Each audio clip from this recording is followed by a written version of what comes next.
సంగారెడ్డి జిల్లా Ameenpur police station పరిధిలోని వడక్పల్లి గ్రామ శివారులో ఉన్న వ్యవసాయ క్షేత్రంలో నిన్న రాత్రి భార్యాభర్తలు గొడవపడి భర్త రాజు తన భార్య అయిన సరోజాని తీవ్రంగా గాయపరచడంతో అటు గాయాలతో రాత్రి ఆవిడ మరణించింది.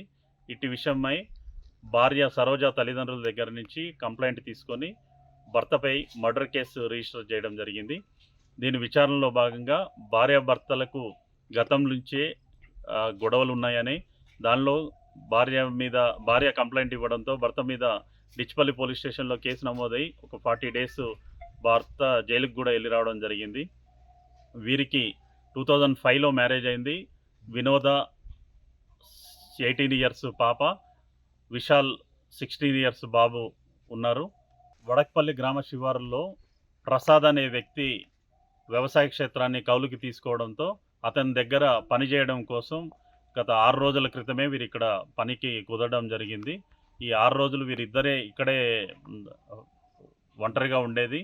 రాత్రి మద్యం సేవించిన తర్వాత జరిగిన గొడవలో భాగంగా భర్త భార్యను కొట్టడంతో గాయాలతో మరణించింది.